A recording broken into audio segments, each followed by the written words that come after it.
नमस्कार, बहुत स्वागत है आपका हमारी खास पेशकश में। मैं हूं रीनू।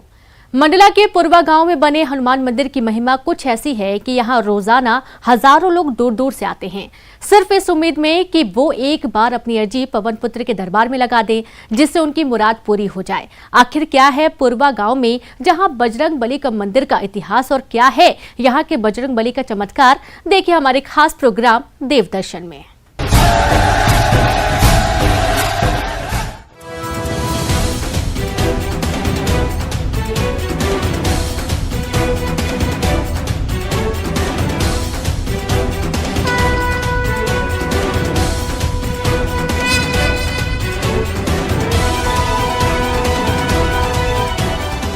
तीनों लोकों में यदि सबसे शक्तिशाली है तो पवन सुत हनुमान। कलयुग में यदि कोई ईश्वर है तो वह है राम भक्त हनुमान। राम भक्त हनुमान की बहुत से पौराणिक कथाएं हैं। कलयुग में भगवान हनुमान के बहुत से चमत्कार और पौराणिक कथाएं देखने और सुनने को मिलते हैं। ऐसा ही कुछ आज हम आपको दिखाते हैं मंडला जिले के सूरज कुंड से, जहां भगवान हनुमान अपने 3 रूप बदलने के लिए जाने जाते हैं। तो चलिए आज मेरे साथ सूरज कुंड। जीवनदायिनी मां नर्मदा से तीनों ओर से घिरे मंडला मुख्यालय से 3 किलोमीटर दूर मां नर्मदा का झूला पुल पार करते ही तट के किनारे बसे एक छोटे से गांव पुरवा में श्रद्धा और भक्ति का एक प्राचीन केंद्र है, जिसे सूरज कुंड कहा जाता है, जहां पर हनुमान जी का एक अति प्राचीन मंदिर है।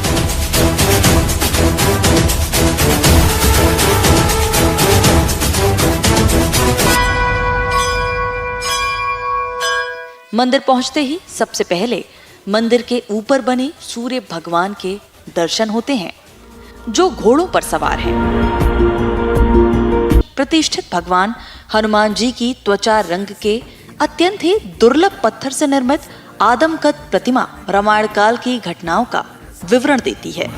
जब मैं 2nd क्लास में थी तब से हम यहाँ पे आ रहे हैं और ये मेरे परिवार का आस्था का केंद्र है। और जब मैं बहुत छोटी थी तब से मैं देखती हूँ यहाँ पे हम पिकनिक मनाने आया करते थे और मेरे परिवार वालों की बब्बर से बहुत आस्था है और कुछ लोग कहते हैं कि वो स्वयं यहाँ पे आते हैं। और अभी क्या बोलते हैं, पहले तो ये बहुत छोटा सा मंदिर था, पहले कुछ भी नहीं था, सिर्फ एक बब्बा की मूर्ति थी, उसके बाद ये पूरा बड़ा बना है। और मेरे परिवार के साथ मैं यहाँ शुरू से आती हूँ और मेरी फैमिली पूरी यहीं से जुड़ी हुई है। और ये हनुमान जी के मंदिर के दर्शन करने के लिए आए। यहाँ के बारे में हमने बहुत लोगों से सुना था कि ये बहुत पावन मंदिर है, तो हम लोग यहाँ पर हमारे जो भी मनोकामना है वो पूरी करने के लिए हनुमान जी के दर्शन करके बोलने के लिए आए हैं। हनुमान जी का चेहरा आकर्षण और तेज लिए हुए है, जिसे देख दिव्यता और असीम शांति का अनुभव होता है। कहा जाता है कि यदि कलयुग में भगवान हैं तो वे हैं पवन पुत्र हनुमान। मंदिर में विराजे हनुमान जी की इस दुर्लभ मूर्ति की खासियत और सबसे आश्चर्यजनक बात यह है कि 24 घंटे में प्राकृतिक तरीके से 3 बार हनुमान जी का रूप बदल जाता है। यहाँ के लोग, इतिहास और पुराण समेत मंदिर के पुजारी की माने तो सुबह 4 बजे से 12 बजे तक हनुमान जी की प्रतिमा के बाल स्वरूप में दर्शन होते हैं। दोपहर 12 बजे से शाम 6 बजे तक बजरंग बली अपने युवा रूप में और 6 बजे से पूरी रात राम भक्त हनुमान का वृद्ध स्वरूप हो जाता है। हनुमान जी के जो 3 रूप बदलते हैं, उसके लिए आपको सवेरे 6 बजे आप आइए। 6 बजे आपको बाल रूप में चेहरे का भाव ऐसा लगेगा जैसे बालक रूप है इनका। दोपहर में आप 12 बजे के बाद आएंगे तो आपको ऐसा लगेगा कि जवानी का स्वरूप है। और शाम को 6 बजे के बाद आप देखेंगे तो ऐसा लगेगा जैसे बुढ़ापे में चेहरे का भाव हो जाता है। ये भाव दिखता है हनुमान जी का। यही हनुमान जी की विशेषता है और यही उनका चमत्कार है, जिसके कारण लोग दूर दूर से यहाँ आते हैं अपनी अपनी कामना लेकर के। इसके अलावा यहाँ हनुमान जी की मूर्ति और भी कई मायनों में खास हो जाती है। मंडला के सूर्यकुंड में विराजे हनुमान मंदिर के कई रहस्य हैं, जिनके बारे में शायद ही कोई जानता होगा। यहाँ के पुजारी और जानकार बताते हैं कि यहाँ जो बजरंग बली की प्रतिमा है वो बहुत ही दुर्लभ है। हनुमान जी की खासियत यही कि एक तो ये स्वयं सिद्ध मूर्ति है, स्वयं प्रकट मूर्ति है। किसी ने ये मूर्ति को न बनाया है, न किसी ने स्थापित किया है, और किस काल की मूर्ति है ये आज तक कोई नहीं बता पाया। पुरातत्व वाले भी यहाँ 1-2 बार आए हैं, पर वो भी सही अनुमान नहीं लगा पाए कि ये मूर्ति कितनी प्राचीन है। यहाँ जो हनुमान जी की मूर्ति है वो बहुत ही खास है। ये मूर्ति आपको दुनिया में कहीं भी देखने को नहीं मिलेगी। ऐसा कहा जाता है कि बहुत मतलब महाराज जी जो है बहुत जागृत मूर्ति है ये, है ना। और कहा जाता है कि ये मतलब दिन में 3 रूप बदलते महाराज जी के। सवेरे जो है बाल्यावस्था रहती है, दोपहर में यौवस्था रहती है, और शाम को वृद्धावस्था रहती है इनकी। इसको यदि अपन मतलब बारीकी से यहाँ बैठ के देखना चाहें तो वास्तव में ऐसा अपन महसूस करते हैं कि ऐसा है। अमूमन आपने दुनिया में जितने भी हनुमान जी की मूर्ति देखी होगी वो हाथों में पत्थर भगवान श्री राम, सीता जी या फिर लक्ष्मण जी के साथ देखी होगी, या फिर गदा लेकर ही देखा होगा। लेकिन यहाँ पर जो हनुमान जी की मूर्ति है, उनके एक हाथ में गदा तो दूसरे हाथ उनके गले में पहने रुद्राक्ष की माला पर है, जो उनके सीने से लगी हुई है, जिस पर भगवान हनुमान श्री राम का जाप करते हुए नजर आ रहे हैं। ये बात यहाँ के पुजारी और पंडा को ही पता है, इसके अलावा अन्य किसी को नहीं। ऐसी अलौकिक और अद्भुत मूर्ति है हनुमान जी की कि लोग आते ही साथ यहाँ जो भी मनोकामना उनकी होती है लगभग सबकी पूर्ण हो जाती है। जिले के जितने भी विधायक हैं, सांसद हैं, अधिकारीगण हैं, लगभग सब लोग यहाँ आते हैं। सबका आना जाना लगा रहता है, और बहुत दूर दूर से देश के कोने कोने से लोग यहाँ आते हैं दर्शन करने। और सबसे बड़ी बात, हनुमान जी की प्रतिमा का जो पोज है, ये पोज की प्रतिमाएं आपको पूरे हिंदुस्तान में दूसरी नहीं मिलेगी। आप किसी मूर्तिकार से पूछ लेना, किसी से पूछ लेना, कोई नहीं बताएगा। क्योंकि अधिकतर प्रतिमा जो होती है, एक हाथ में गदा रहता है, एक हाथ में पर्वत लिए रहते, या फिर हाथ जोड़ के बैठे रहते।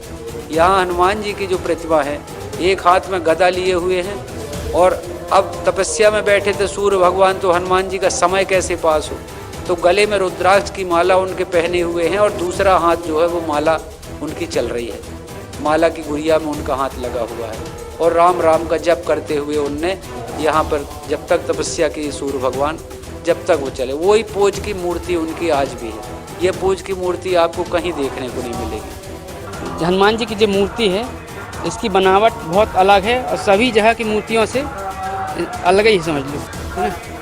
और इसकी मूर्ति को कोई भी शिल्पकार न बना सकता है और न बना पाएगा, कहना चाहिए। बाकी जगहों की मूर्ति आप देखे होंगे, राम, सीता, लक्ष्मण सहित होंगे हनुमान जी, और एक हाथ में गदा और एक हाथ में पर्वत उठाए।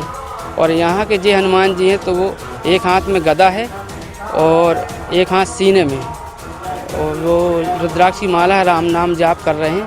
अब कहते हैं कि सूर्य भगवान जब तप कर रहे थे यहाँ, तो हनुमान जी पहरेदार के रूप में थे, तो वो खाली समय में राम नाम का जाप कर रहे थे। अब उनको राम ही नाम से वो है लगाव ज़्यादा, तो वो राम नाम जाप खाली समय में अपने करते थे। स्थानीय लोग और भक्तों की माने तो सूरजकुंड के मंदिर में विराजे हनुमान जी की प्रतिमा दुर्लभ है। ऐसी प्रतिमा और कहीं देखने को नहीं मिलती। मंदिर में पहुंचने वाले सभी भक्तों को इस मंदिर के प्रति बड़ी आस्था है। कहा जाता है कि जो भी इस मंदिर में आता है, अपनी अर्जी लगाता है, उसकी मनोकामना जरूर पूरी होती है। मानता जो है, यहाँ हनुमान जी के जो रूप हैं, 3 रूप यहाँ पर बदले जाते हैं, बालक का और जवान का और एक वृद्ध का।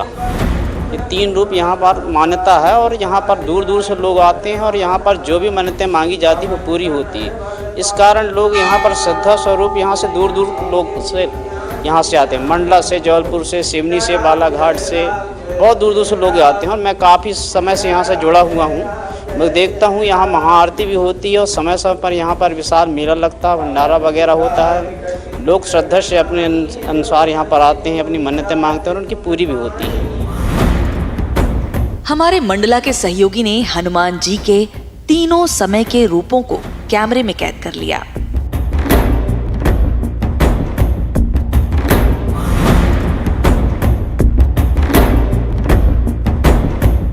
जब हमने हनुमान जी को गौर से देखा तो हमें उनकी प्रतिमा में कुछ बदलाव तो जरूर दिखे। कहीं न कहीं यह हनुमान जी का मंदिर बहुत ही ज्यादा चमत्कारी है। यहाँ पर बड़ी संख्या में श्रद्धालु पहुँचते हैं और यहाँ अपनी मनोकामनाओं को पूरे कराने के लिए एक नारियल बांधा जाता है। इसके साथ ही यह हनुमान जी का मंदिर अपने 3 रूप बदलने के कारण बहुत ही ज़्यादा प्रसिद्ध है।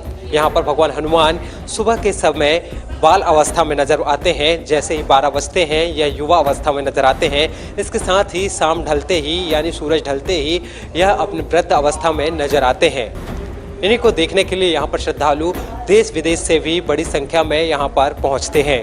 रूप 3 बार बदलते हैं। सुबह लड़कपन होता है, दोपहर में जवानी, शाम को बुढ़ापा रूप दिखता है। और क्या जानते हैं आप? अब इनके विषय में तो हम बहुत ऐसे, हम तो क्या देख रहे हैं, अपने क्षेत्र की बात कर रहे हैं। ऐसा कोई स्थान नहीं है जो इतना जागृत स्थान है। ये एक सिद्ध स्थान है हनुमान जी का। तो लोग, पुराने लोग बताते हैं कि ये 3 रूप बदलते हैं। सुबह इनका बचपन का रहता है, दोपहर को जवानी का रहता है और शाम को बुढ़ापा रहता है। और ये काफ़ी सिद्ध स्थान है। जितने भी लोग आते हैं, जो उनकी मनोकामनाएं होती हैं वो पूरी होती है। अभी तक आपने मनोकामना पूरी हुई है? नहीं, हम तो जो भी मांग रहे हैं बराबर पूरी हो रही है। और हर मंगलवार को आते हैं, दीपक लगाते हैं और जो मनोकामना रहती हैं बोलते हैं बब्बा से, वो बराबर उसका हमको लाभ मिल रहा है। ये कम से कम 30-35 साल लगभग। और यहाँ पर वक्त एक छोटे से ब्रेक का है, हम जल्द लौटेंगे।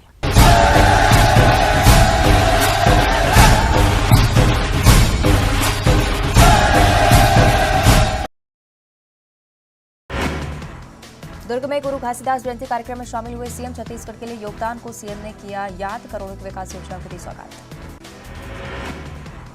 कांग्रेस प्रदेश प्रभारी कुमारी शैलजा का बयान, कहा राहुल गांधी के नेतृत्व में भारत जोड़ो का काम हो रहा, अगले चरण में हाथ जोड़ो अभियान चलेगा।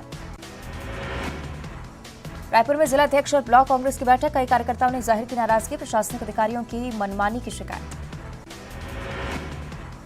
बिलासपुर पहुंचे फक्कन सिंह कुलस्ते का बड़ा बयान, देश में कोयले का कोई संकट नहीं, हमारे पास पर्याप्त कोयला, विरोधियों के पास कोई मुद्दा नहीं। दुर्ग में शराबबंदी पर पूर्व सांसद सरोज पांडे का बड़ा बयान, कहा हमने शराबबंदी का नहीं किया था ऐलान, लेकिन कांग्रेस ने वादा किया था तो निभाना चाहिए। रायपुर स्काई वॉक मामले की जांच करेगी एसीबी और ईओडब्ल्यू, राज्य सरकार का बड़ा फैसला, आचार संहिता के उल्लंघन का भी पाया गया मामला। रायगढ़ में साथी की मौत के विरोध में बीजेपी कार्यकर्ताओं का प्रदर्शन, पुलिस प्रताड़ना से मौत का लगाया आरोप। भिलाई में बीजेपी का शक्ति प्रदर्शन, बीजेपी के दिग्गज नेता शामिल, कांग्रेस हटाओ छत्तीसगढ़ बचाओ अभियान के तहत जुटे बीजेपी के नेता। धमतरी के गांधी मैदान में भाजपा का धरना प्रदर्शन, राज्य सरकार के खिलाफ कई मुद्दों पर विरोध प्रदर्शन, कांग्रेस पर वादे पूरे नहीं करने का आरोप। फिल्मों में भगवा के उपयोग पर शंकराचार्य स्वामी अभिमुक्तेश्वरानंद का बड़ा बयान, कहा फिल्मों में भगवा को लेकर धार्मिक सेंसर बोर्ड बनवाएंगे। कवर्धा में धर्मांतरण पर शंकराचार्य का बड़ा बयान, गरीब कमजोर तबके के लोगों का धर्मांतरण क्यों, पूछा जिनका पहले हुआ धर्मांतरण उनकी परिस्थितियों में कितने सुधार। सरगुजा में कोविड को लेकर अलर्ट जारी, नई गाइडलाइन पालन करने के दिए निर्देश, कोरोना से निपटने के लिए अस्पताल में तैयारी पूरी। बलौदाबाजार में अज्ञात वाहन ने बुजुर्ग को मारी टक्कर, सड़क हादसे में बुजुर्ग की मौत, जांच में जुटी पुलिस। कोरबा में युवती की हत्या मामले में सनसनीखेज खुलासा, गुजरात से फ्लाइट से पहुंचा था आरोपी शहबाज, पेचकस से शरीर पर 50 से ज्यादा किए वार। कोरबा में युवती पर चाकू से हमला, युवक ने एक तरफा प्यार में किया हमला, युवती की हालत गंभीर। मध्य प्रदेश शिखर खेल अलंकरण समारोह में खिलाड़ियों का सम्मान, यूथ गेम्स के प्रतीक चिन्ह का सीएम ने किया अनावरण। पीएम मोदी से सीएम शिवराज ने की मुलाकात, विकास के मुद्दों पर हुई बात, प्रदेश में जारी योजनाओं की प्रगति की जानकारी दी। सीएम हाउस में मंत्रियों का मंथन, मंत्री के 4 अलग अलग समूह में हुई चर्चा, सीएम शिवराज भी हुए शामिल। बैठक में लिए गए कई अहम फैसले, 2047 के मध्य प्रदेश में को लेकर हुई चर्चा, चुनावों को लेकर मेगा प्लान तैयार। कर्नाटक के शिवमोगा में बीजेपी सांसद प्रज्ञा सिंह ठाकुर का बड़ा बयान, हिंदू समुदाय से अपने घरों में हथियार रखने की अपील, कहा कम से कम सब्जियां काटने के लिए चाकू तेज रखो। न्यू ईयर शराब पार्टी को लेकर सरकार की नई पॉलिसी, 500 रुपए का लाइसेंस लेकर घर पर कर सकेंगे शराब पार्टी। नई शराब नीति पर गरमाई सियासत। पूर्व मुख्यमंत्री तरुण भनोत ने सरकार पर साधा निशाना, कहा अपनी राय बढ़ाने के लिए शराब को बढ़ावा दे रही सरकार। एमपी में नई आबकारी नीति पर सियासत गरमाई। कांग्रेस विधायक जयवर्धन सिंह फैसले को बताए निंदनीय, कहा युवाओं को शराब पीने के लिए प्रोत्साहित करे सरकार। केंद्रीय मंत्री अनुराग ठाकुर का कांग्रेस पर करारा हमला, कहा 1962 के जमाने में जी रहे हैं राहुल गांधी, सेना का मनोबल गिराने का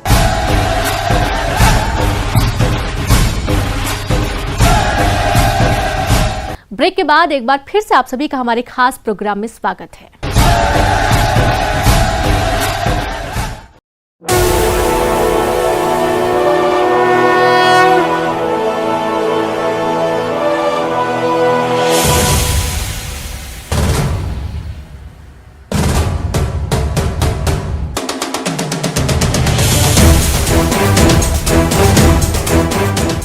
अब बात इस मंदिर के बनने की, इसके स्थापना की, तो जानकारों के मुताबिक ये मंदिर नर्मदा के किनारे उस स्थान पर बना है जहां सूर्य की सीधी किरणें नर्मदा पर जब पड़ती हैं तो एक अलौकिक सौंदर्य उत्पन्न होता है। बताया जाता है कि यहाँ पर भगवान सूर्य तपस्या करते थे। 1008 भारती जी महाराज द्वारा जो जानकारी यहाँ पर दी गई भक्तों को, और जो जानकारी है यहाँ पर एक सूर्य कुंड नाम का स्थल है जो नर्मदा जी के तट से लगा हुआ है, जहाँ सूर्य की प्रथम किरण पड़ती है। उस कुंड में स्नान करने से आपके सारे दुख, संताप, व्याधि, बाधा सब समाप्त होते हैं। उस कुंड की महत्वता के कारण यहाँ पर धीरे धीरे देवी देवताओं का वास बताया जाता है, जिनके दर्शन मात्र करने से आपके सारे परेशानियाँ दूर होती हैं। भगवान सूर्य की तपस्या में विघ्न ना पड़े, इसलिए स्वयं सूर्यदेव ने हनुमान जी को पहरा देने का आदेश दिया था।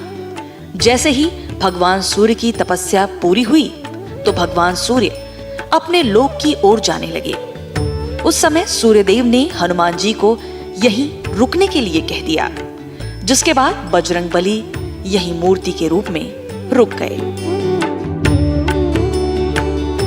अब जहाँ तक हम जानते हैं हनुमान जी यहाँ कुदरती हैं, वो सूर्य भगवान के समय तपस्या कर रहे होते यहाँ बताया जाता है। तो हनुमान जी पहरेदार का काम कर रहे थे ऐसे बताते हैं।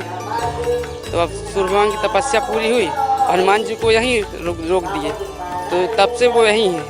अब हमारे पूर्वज बताते हैं, पापा जी, दादाजी, तब से हमारे समझ लो जो हमारी चौथी पीढ़ी है, अब हमारे पापा जी की तीसरी पूजा अर्चना करते। कहा जाता है कि भगवान सूर्य की पहली किरण जहां सूर्य भगवान तपस्या कर रहे थे उसी कुंड पर पड़ती है, जिसमें प्रातःकाल सूरज की परछाई रथ के साथ दिखाई देती थी और प्रातःकाल ही हनुमान जी अपने बाल रूप में नजर आते हैं। इसके बाद अलग अलग पहर में अपने रूप बदलते हैं। सूर्य कुंड जी हनुमान जी कुदरती हैं, इनको तो कोई नहीं जानता, इनका कोई इतिहास नहीं है। यहाँ सूर्य भगवान नर्मदा किनारे यज्ञ किए थे, उस समय हनुमान जी का यहाँ पहरे में रखे होंगे यज्ञ के समय में, और इनका 3 स्वरूप बदलता है। आज भी हमारी जी तीसरी पीढ़ी चल रही है यहाँ पूजा पाठ करते हुए। 3 बजे से पूजा, चोला आरती पूजा होती है प्रतिदिन, और जो भी श्रद्धालु लोग आते हैं यहाँ उनकी मन्नत पूरी होती है। बताया जाता है कि साल 1926 के आसपास आए भीषण बाढ़ में ये कुंड डूब गया। इसके साथ ही यहाँ स्थापित हनुमान जी की प्रतिमा भी भीषण बाढ़ में अपनी जगह से कुछ दूर खिसककर एक नाले के पास जा पहुंची, जिसे वहां मौजूद लोगों ने देखा और उन्हें उठाने के लिए सैकड़ों लोगों ने प्रयास किया, लेकिन हनुमान जी की प्रतिमा अपने स्थान से बिल्कुल भी नहीं खसकी। जब बजरंगबली से मन्नत की गई, तब हनुमान जी की प्रतिमा मात्र 4 लोगों की कोशिश में ही उठ गई। क्या है, ये सूर्य कुंड है, सबसे पहली किरण सूर्य भगवान की एक कुंड में पड़ती थी। तो ये यहाँ से सूर्य कुंड जी दादाजी वो उधर थे, आते नहीं थे वो, जब उसको 50 आदमी उसको उठाने की कोशिश किए, किसको किए? हनुमान जी को, पर वो नहीं उठा। लेकिन कहे नहीं तुम्हारा हम स्थापना करेंगे, तो आप चलिए। तो वो 4 आदमी ले आए। तो वहाँ से, और जो सबसे पहले यहाँ कुंड था, तो जो सूर्य भगवान की पहली किरण उस कुंड में पड़ती थी। जैसे नर्मदा मैया यहाँ से आई है, अब ये टीपा पड़ गया है, लेकिन यहाँ से जो है वो पानी वो कुंड ही का है। जी सिड्डी के द्वारा जो निकल रहा है वो कुंड ही का पानी है। बाढ़ खत्म हुई 7-8 दिन के बाद तो गांव के लोग आए। उन्होंने बहुत प्रयास किया हनुमान जी को उठा के लाने का, नहीं उठे हनुमान जी। फिर जब उनकी पूजा अर्चना किए, सब किए, तो 4-6 लोग उठा के लाके फिर उनको यथास्थान रख दिए। कुछ समय के पश्चात धीरे धीरे जब समय बीता, लोगों के यहाँ धीरे धीरे आना जाना जुड़ना शुरू हुआ, तो कुछ लोगों ने मिलके एक छोटा सा चबूतरा बना दिया पहले हनुमान जी का। फिर उसके बाद कुछ लोग आए तो उन्होंने आसपास खंबे खड़े करके ऊपर से टीन डाल दिया, छाया हो गई हनुमान जी की। फिर कुछ समय के बाद एक मीराबाई कछवाहा थी, सब्जी बेचती थी, वो आई सन 1972 में। उनने फिर हनुमान जी के मंदिर का निर्माण कराया। फिर उसके बाद फिर लोग जुड़े, फिर धीरे धीरे फिर कुछ सरकारी अधिकारी जुड़े, कर्मचारी जुड़े, तो उनने फिर मंदिर का जीर्णोद्धार कराया। फिर दोबारा से मंदिर फिर ऊपर से पूरा काम हुआ। बताया जाता है कि यह सूर्य कुंड साल 1926 में आई बाढ़ में लापता हो गया, पर आज भी यहाँ सूर्योदय के समय सूरज कुंड नर्मदा तट का दृश्य अत्यंत मनोरम और आध्यात्मिक रहता है। कुंड सन 26 के पहले तो कुंड था। हमारे जो बुजुर्ग थे, हमारे दादा लोग, नाना लोग, उन लोगों ने वो कुंड में स्नान किया है। और वो लोग बताते थे कि दोपहर में 12 बजे एक तो सूर्य की किरण जैसे ही निकलती थी, पहली किरण कुंड में पड़ती थी, और दोपहर में 12 बजे सूर्य भगवान के रथ घोड़े समेत उसमें परछाई दिखती थी। पर सन 26 में जब बाढ़ आई तो उस समय वो कुंड जो है विलुप्त हो गया, उसका पता नहीं चला। भू सर्वेक्षण वाले भी आए, उनने भी बहुत प्रयास किया यहाँ वहाँ खूब ढूंढने का, जमीन के अंदर देखने की वो मशीन लेके आए थे, पर कहीं उसका कोई नाम निशान नहीं मिला।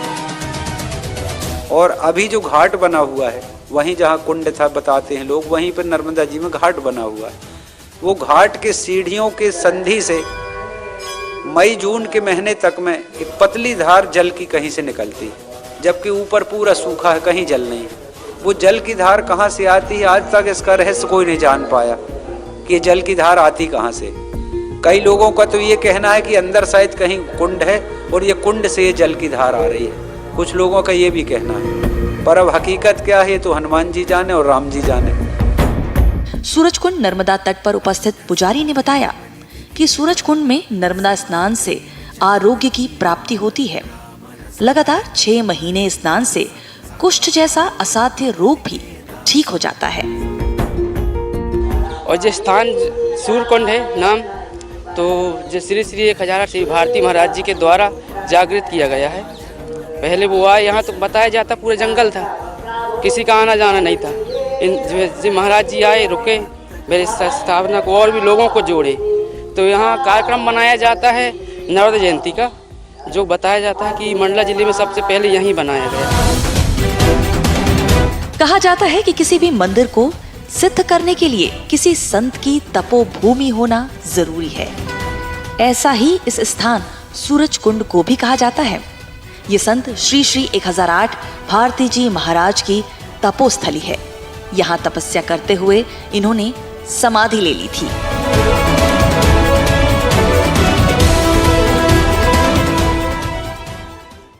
और इसी के साथ देवदर्शन में इतना ही। मुझे दीजिए इजाजत। नमस्कार।